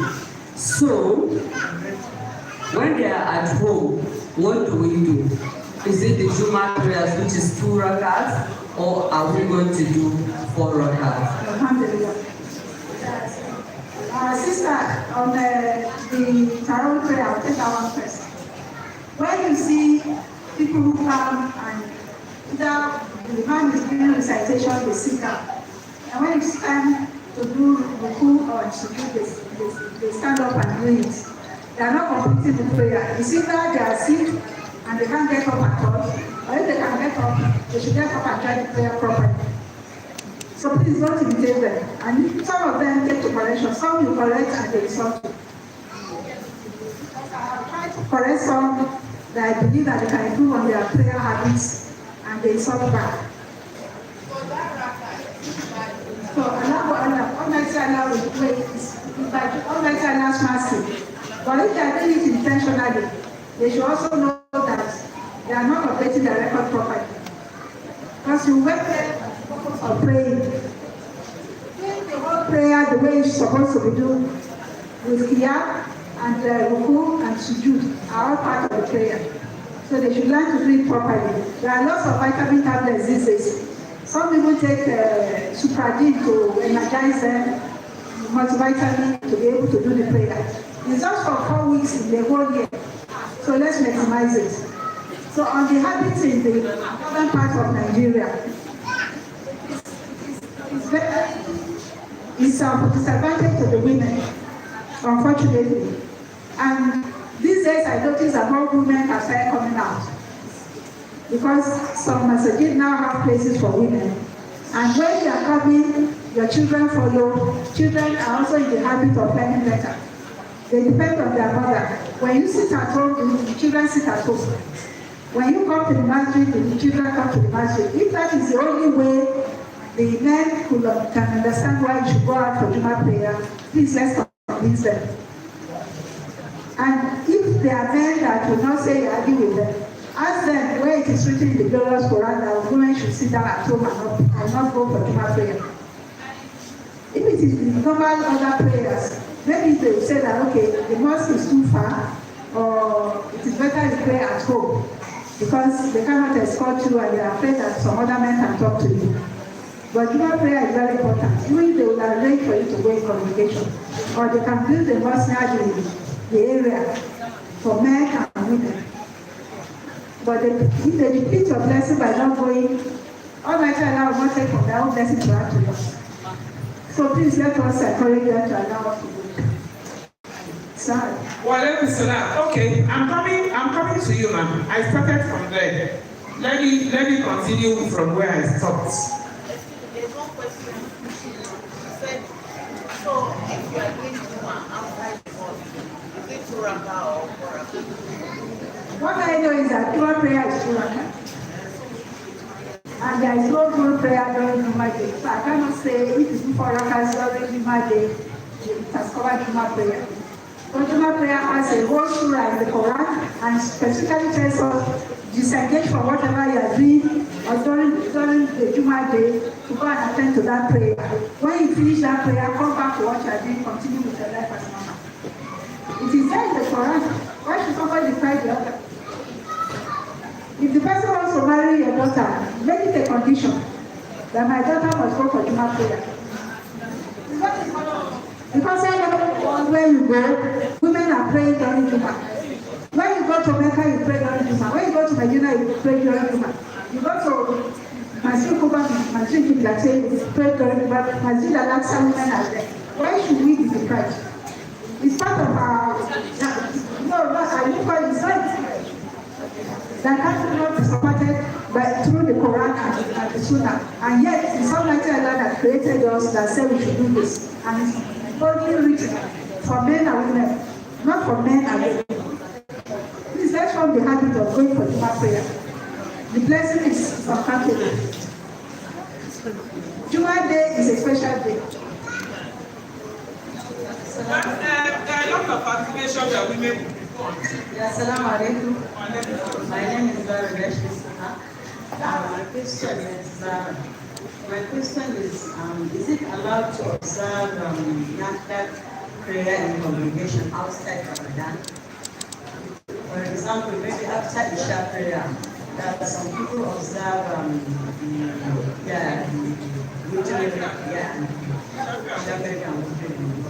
So I don't know if it's allowed outside of the congregation outside.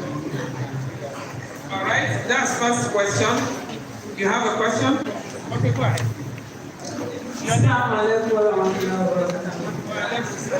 I'm going to advertise still on Juma prayer. Sorry to take you back. If we are praying outside the mosque, maybe in our homes, what intention do we bring? Juma or Zoom?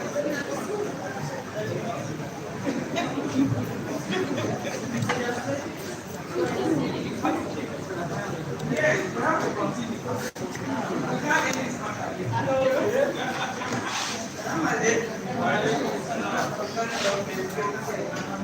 This is a very important topic.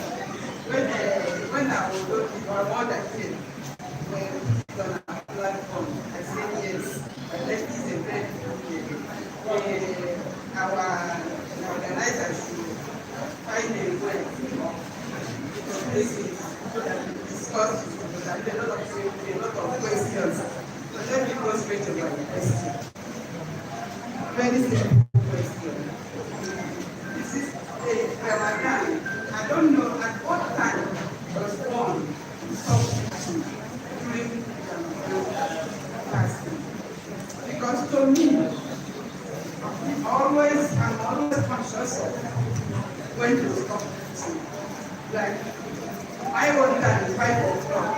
I will not finish everything at 5 o'clock. I stop eating. After 5. I will be feeling working and maybe I am not doing the right thing. So, when we started, Really, I stopped looking at my husband. I discovered that my husband was not. I asked him, and why are you not eating? Because he doesn't want to do it. I said, okay, no problem. No problem. But if you are fasting, so because you know you're fasting, but I read in my platform that you can confirm that too much fasting because it's a liver, so it's good for one to eat something so that the enzymes see something to work with. So I entered my house.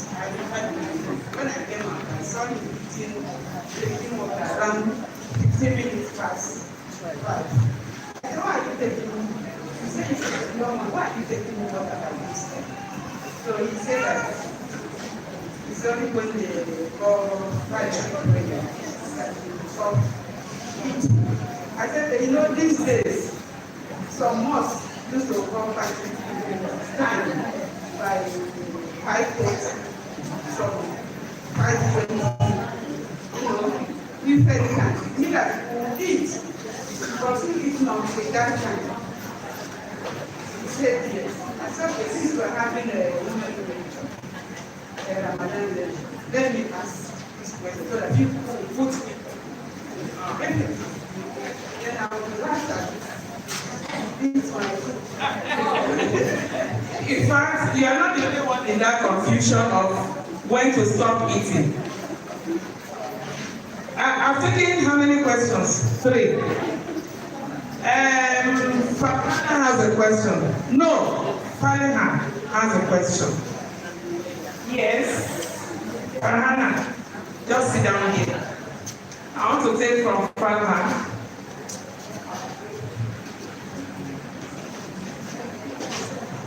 Assalamualaikum warahmatullahi.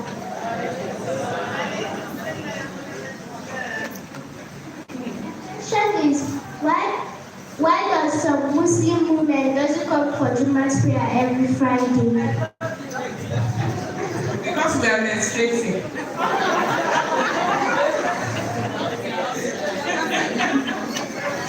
Because she has not started menstruating, so she I'm supposed to take 4 questions. Okay. Yes, so.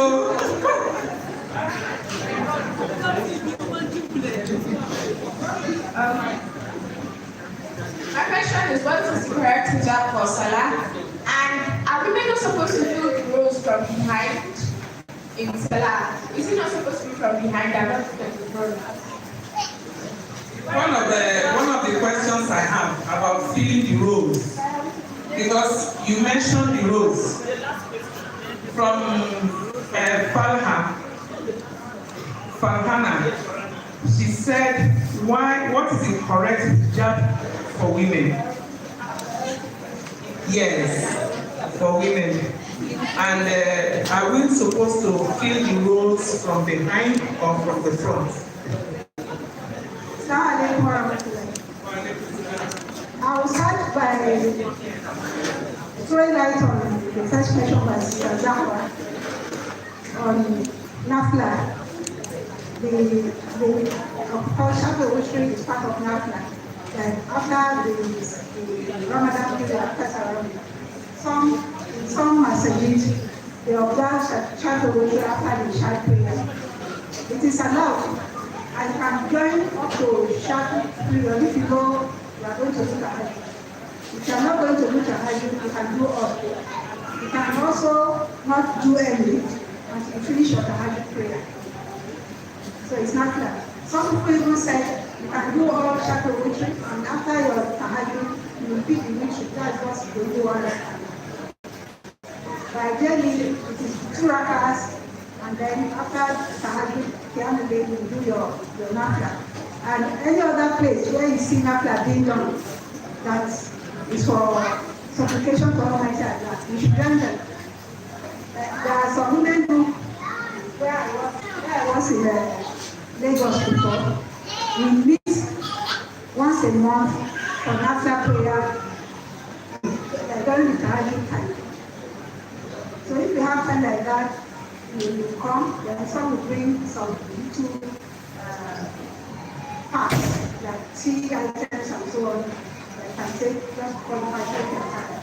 So it is highly encouraged because Almighty Allah likes supplication is good. And that fast more blessings. Then Sister Amina Abdulaziz, that if one is doing Juma prayer and it is outside the Juma, like just outside the mosque, are you going to do the intention for Juma prayer or for Zuhr prayer? The intention for Juma prayer is done inside the Juma prayer because Juma itself needs congregation. So Juma prayer needs congregational prayer. And it is only relevant to that congregation. Not when we are praying alone. I can't do Zoom prayer and say you want to be attending your prayer for Juma. So Juma prayer is different, Zoom prayer is different. So the important thing is just to correct it and start going for Juma prayer. Look for the nearest mosque, either near your office or near your home or wherever you are, near a neighbor's house. The important thing is to dedicate that 30 minutes for both Khutbah and Juma prayer to attend to it every day. Inshallah. Almighty Allah is pressing us to do that. Then the right time to stop the Ramadan Sahur. We are following the clock timetable. That is the Western timetable. That is because most of us don't know how to observe the sky, or if we observe the sky because of the nature of our land. Sometimes it's dark because of the rainy season, sometimes it's clear. But if you go to a place like Saudi Arabia, the sky is so very clear that you can see any bit of darkness in it. So the important thing in the Quran, Almighty Allah says, you should eat until the close of time. So the Fajr prayer. What it means is that that's when they call prayer for Fajr time. That's the second call to prayer. When you hear the Salah, that is second prayer. The second call to prayer. So you should eat close to that time of call to prayer. So that's why some people stop eating like 10 minutes to that prayer time, or 15 minutes to that prayer time. But just have it in the sense in your mind that you need to stop eating before that call to prayer, because it differs from place to place. If you fix our own timing, it does not work in the place like the day, for instance, because there are sometimes 15 minutes ahead of time. And what works here will not work in a place like Lagos, because it's like maybe 5 minutes or 10 minutes ahead from here. 7 minutes. And then Kaduna to Abuja is like 5 minutes ahead. So it depends on where you are, but be conscious of the time for call to prayer. That's what you should have in your mind when you are eating, to know when to stop it. Very important. And if you don't feel like eating, you just drink water. That is your support. The intention is what matters that you take from the Tarawih time to fast the following day. Then we have another one by Little Sister on women and the Juma prayer. It's very important that women attend Juma prayer. Please call your friends when you're coming. If you grow up with that habit at your level, in time, when you grow up, all your friends will grow up knowing how to attend Juma prayer. So always call your friends when you're coming. And what I do in the various mosques, if I go there and I see little children, some in their school uniform, I try to encourage them to come next time. I try, if their hijab is not good or something, next time I come, I buy little hijab and give to them. And it encourages them to come. And also the little boys. And you see, sometimes little boys at age 3 know every entry for prayer. And you see some that are age 9 clinging to their mommy and playing during the prayer. So when you see little ones that are very confident in prayer and observing it, encourage them and let them also encourage others. That way, and of course when their mommy is going and they follow, they will learn to pray the way it's supposed to. Because children are with mommy is the goal. So please, it is a responsibility on all of us to make sure that at so much on Friday. Driver, please, not drive at so much, not go home from there. Then they will be conscious of that too, and do not take how to be in the masjid to do the application of prayer. The Almighty Allah lead us at that. Then the priority blessing for prayer. If you are going to the office, have a little bag that you can just put where you put your lunch bag, pack or something. Put a carrier bag there with your hijab that can cover you properly when you are praying. Because that it shows humility, it shows respect and obedience to Almighty Allah. Because some people go to the office in order to look corporate. Maybe they are not body so well covered. The way it should be. So if it is time for prayer, it is important that we get that. There are some masjids, as I did in working places that have to get in the women's sections. Like you go to Ministry of Works, you go to VIO office, you don't have job in your mosque. So let every mosque that's the federal secretariat, I'm not sure. They have. Yes. So let us donate hijab to such places so that when it is time, those who didn't come with hijab will be able to use it. And let us volunteer maybe once every weekend for somebody you can buy over for the teachers. Please go to hijab and put them back to the hospital. This is money for the worship. So they remain clean all the time and we don't transfer our church to the church. But the ideal thing is to go with your hijab and brother. Wherever you prayer time needs you, we are ready to perform our mission and to prayer program. The Almighty Allah guide us. When prayer is grows, it doesn't mean that when we grow in the men's section, it's not true, women should go there. No, I'm talking of women's roles. I think it's a habit in the north that if you occupy front row, you'll be looking at the men. So when they are upstairs, they will go back. I need to come forward. It is strong in this side because it says, the hadith says, to leave the control, you can occupy it. So if you go to the women's section to pray and the control is vacant, please occupy it. And what some women do is to occupy the front row with their handbags. And that's why you see all sorts of designer bags on display to show I pass my neighbor. You are not even supposed to bring big bag. If you want to go for prayer and you have a car, secure your bag from where you are starting your job. From your office. So you know nobody can see it. So when you go to pray, you go as light as possible. Because some people also use that bag to demarcate between them and their neighbor when they are praying. So there is no correct praying ethics. There is demarcation. So what is important is to make sure that that front row is occupied before the second row, because the row for prayer starts from the front. That is the correct row for the circle.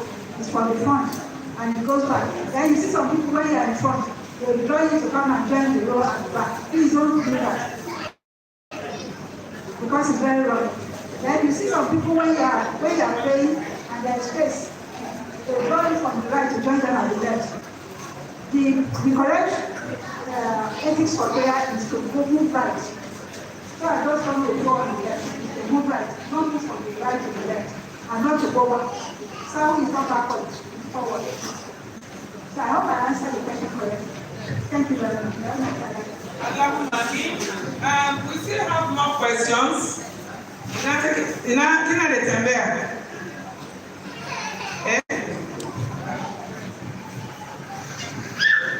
Salamu alaikum. Ya Hajiya Maimuna Amadu muna ce maka san da zuwa. Mun yi murna da zuwa. Yawa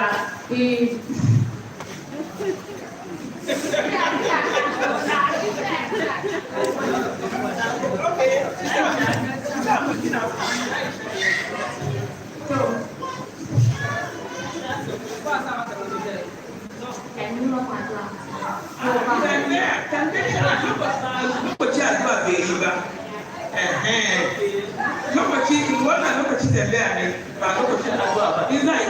prayers again. Who has a question? Oh, Auntie Muni. Auntie Muni, thank you for being here. I like your dress. I don't know.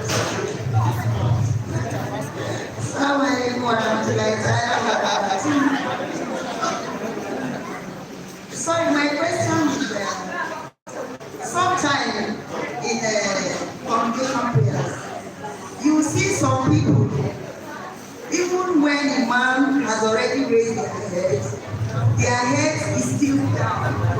And it was said that once you are following Imam, even though it is a compulsory prayer or whichever prayer it is, as far as you are following Imam, once Imam takes off his head, you should follow suit. But I am surprised that even when you tell some people that since you are following Imam, you should do with Imam. But once it was said that if the man has already rose up and you are still down, it means you are not following Imam, you are doing your own on your own. So it means you are not, and once you do not follow Imam, you don't have that prayer. That's how it is. Thank you. Yes. Coming to this, I know, I can see your hand. How questions are continuing?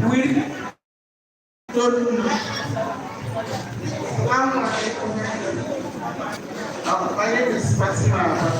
My question is still on the Jumat prayer. We have this Jumat mosque around my office and so close to my office. But I don't think they have a female and a women's section there.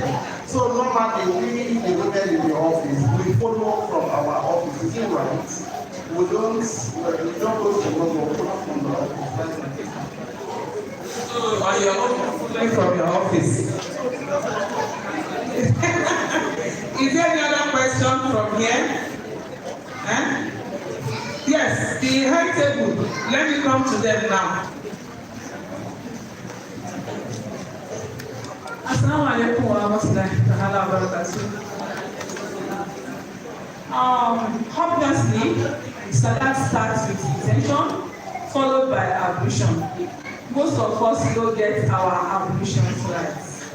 I want to beg that our resource person does justice to ablution by demonstrating. Thank you. Okay? If na ritual bathroom dey here, then who has a question there? You do. If you don't allow me to ask my own question, only me.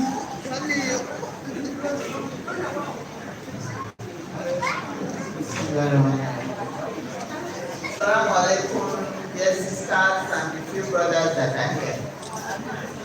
I want to say that this has been quite interesting. And we can even see from the number of questions that we all see this as a learning session. I am glad that I have learned a few things. First of all, at some point, I want to hear the difference between this between Fajr, Shuruk, and Subhi, the difference in timing, very quickly. And my other question is, I have heard before that after Nafila, you cannot do the regular tasbih. Subhanallah, alhamdulillah, in that case, does it mean that after Jumat prayer, you can also not do the regular tasbih, but any other one?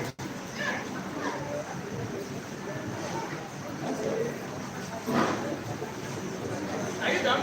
Oh, okay. I have only two. Only two? I have 8. You have a question? Okay. The chairperson has a question. I think you should bring your own in twos. Assalamu alaikum wa rahmatullahi wa barakatuh. Well, my question is the resource person. When she was talking, she said there are 8 gates to Al-Jannah. And she mentioned a lot of things that you would do to go to each of these gates. One of it was salad and the others. Now, if you have done all, or if you have all the 8, which of the gates will you go in from?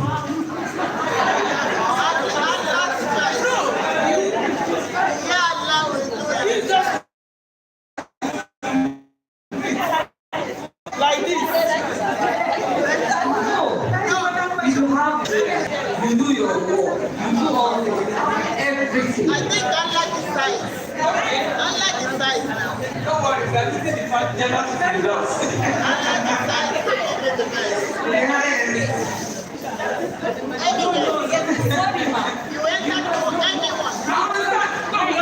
Apart from the 8 places, Alexander, I know will have 8 like but she said there are 8 gates. 8. I know you put the eggs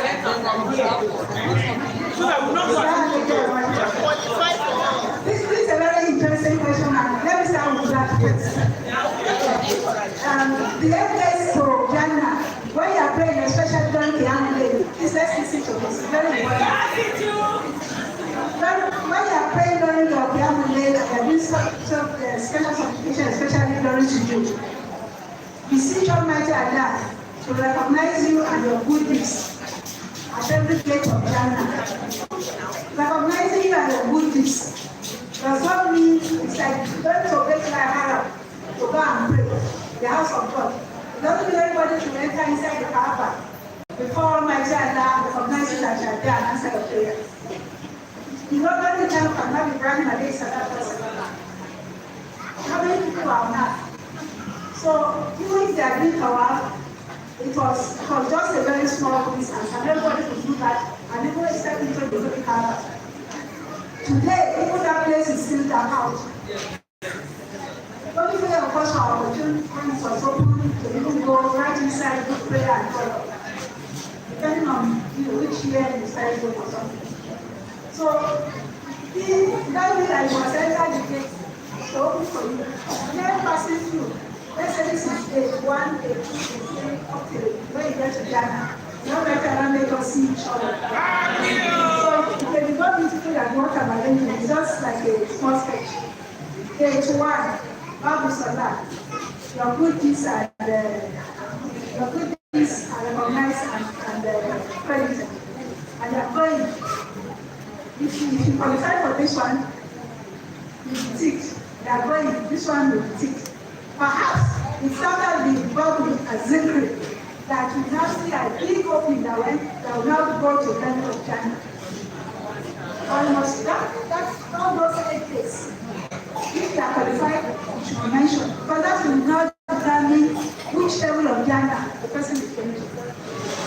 So it's just like the way we imagine Almighty Allah, we don't see. But, the Christians, I just corrected some Christians recently that say God made us in His own image, and so let them get whatever. We need a big debate on that. Should be recognized because who knows, maybe God has to like is lesbian or gay. Yes, the way they have accepted the argument about this one. So I have to correct them that when Almighty Allah says, you are made in His own image. We also believe in that. Almighty Allah is not a physical human being that we see committing sin as well. It's a spiritual being. When He says He makes us in His image, He's not making us in His image like we have mouth to talk, eyes to see, time to speak, time to eat, time to drink, and so on. No, He makes us in His image of quality of kindness, of mercy, of reaching out to others, of helping, of respect, of dignity, of humility, of modesty. These are the attributes of Almighty Allah, and that is why there is room for repentance. Because if you breach any of these qualities, then we repent. So according to them, Almighty Allah made us so meetings and everything is in the image of Almighty Allah. Almighty Allah forgive them. And also may He lead us aright and may we not delay. May we not sleep off and may we not be distracted.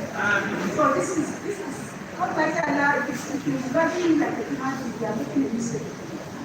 And that is why he says that if they ask of